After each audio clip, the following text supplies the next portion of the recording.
मेरा सवाल आपसे ये है जी।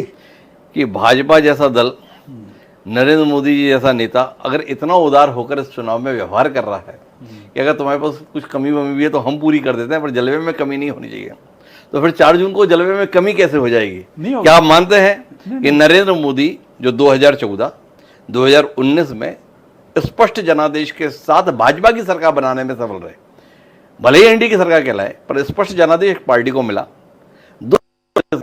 स्पष्ट जनादेश की सरकार को लेकर श्रवण गर्ग जी कितने आशान्वित या आशंकित?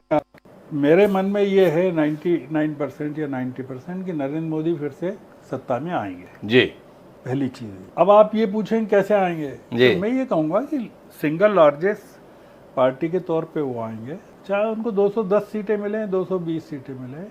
ये जो उनके एनडीए के जो घटक हैं, 30 घटक हैं जी, ये अगर 1-2 सीट भी ले आएंगे तो उनका काम हो जाएगा। और अभी बहुत सारे जो इस तरह के दल बैठे हुए हैं जो प्रतीक्षा कर रहे हैं कि 4 जून की, उसमें ममता बनर्जी भी हैं सबसे बड़ी फैक्टर।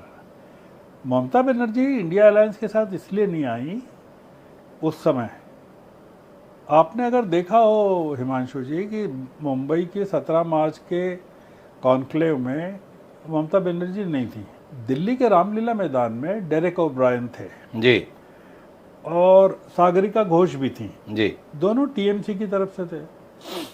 डेरेक ओब्रायन ने कहा, अपनी ओर से ऑफर किया, हम इंडिया अलायंस में थे, हम हैं और रहेंगे। जैसे प्रधानमंत्री कहते हैं ना चीन के हमले के बारे में, अतिक्रमण, न तो कोई घुसा था, न घुसा है, न घुसेगा, जबकि पूरी तरह से घुसा हुआ है। तो इसलिए ये जो इंडिया अलायंस का और ममता का मामला भी ऐसा ही है कि वो घुस गई हैं और हिमांशु जी कह रहे हैं कि वो तो है ही नहीं आपके साथ।